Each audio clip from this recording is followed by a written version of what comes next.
अगर सर मुझे time frames के ऊपर बताइएगा औरंगजेब साहब, 2.5% से 6 से 7% की ग्रोथ किस टाइम फ्रेम में रीजनेबली देखी जा सकती है और सस्टेनेबल तरीके से? क्योंकि सर पाकिस्तान का बूम बस साइकिल, ग्रोथ इकोनॉमी, हीटअप, फिर करंट अकाउंट डेफिसिट, ये एक गर्दिशी दायरे से हम निकल ही नहीं पाते। इंपोर्ट लेड ग्रोथ मॉडल को तो अब तब्दील करना है, इसके ऊपर आपके जहन में कोई टाइम फ्रेम है? आई थिंक मैर ये आपने बहुत अच्छा सवाल किया है, बिकॉज ये जो एक व्यू है एंड इज जनरली करेक्ट कि जब भी आईएमएफ प्रोग्राम है वो स्टेबलाइजेशन के साथ उसको जोड़ा जाता है and then post stabilization is the growth phase. मैं इसको और ये एक मॉडल है which is generally correct, but मैं अगर इसको पाकिस्तान के नजरिए से देखूं ना महर, तो मैं ये देखता हूं कि ये दो तो ऐसे सेक्टर्स हैं जिनका एक्चुअली फंड के साथ कोई ताल्लुक नहीं है। मैं इसमें पहली बात करता हूं एग्रीकल्चर की। अब ये देखिए ना, इस साल जो राइस की आपकी क्रॉप हुई, आपने उसको एक्सपोर्ट भी किया, 5% की growth, right? It's not a small number in the agriculture economy.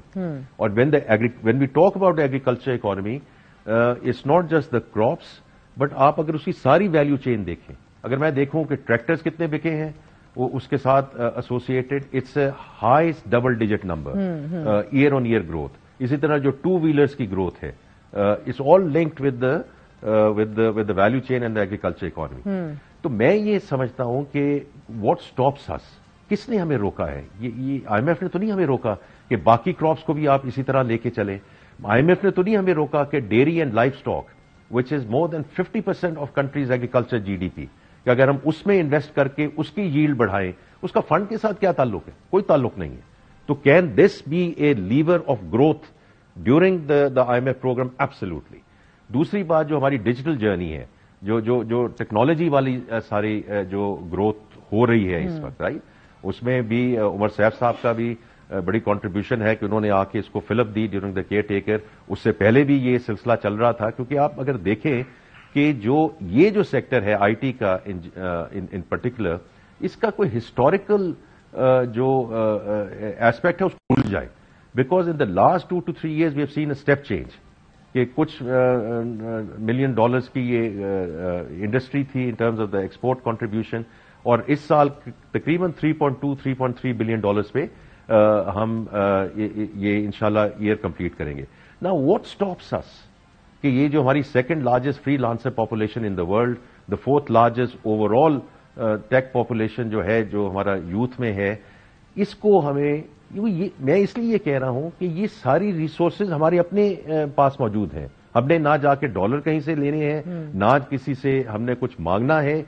ये all we have to do is to ensure that we provide an enabling environment, right? मैं बार बार उस पर आता हूं कि जो गवर्नमेंट का काम है वो है पॉलिसी फ्रेमवर्क देना, पॉलिसी कंटिन्यूटी देना, प्राइवेट सेक्टर को आप इनेबल करें, इसी तरह फार्मर्स को आप इनेबल करें। तो मेरा अपना व्यू ये है महर कि ये जो है 2.5-3% वाली ग्रोथ वाली पिक्चर, कि जी ये चूंकि फंड है और जब तक फंड है हम इसमें से नहीं निकल सकते। Agriculture and IT can be are real levers of growth. अगर आप मुझे कहेंगे कि जी आप मुझे अगले साल का फिस्कल ईयर का नंबर दें, वो मेरे पास नहीं है। By the time we get done with the budget, that hopefully I'll be able to at least sir, predict. I said you're too much of a gentleman. You need to push, sir. I was also being a lady. इधर push नहीं करना, आपने शोर मचाना है। जिस मुल्क के अंदर डिजिटल और एक्स की सर्विसेज आज भी मुअत्तल हो और हुकूमत काम ना कर रही हो, अभी भी बैन लगाओ और वीपीएन वगैरह के ऊपर आपकी कैबिनेट ट्वीट कर रही हो, वजीर आजम ट्वीट कर रहे हो, सर ये फिर बातें, ये कॉल ऑफ फेल में तजाद दिखता है।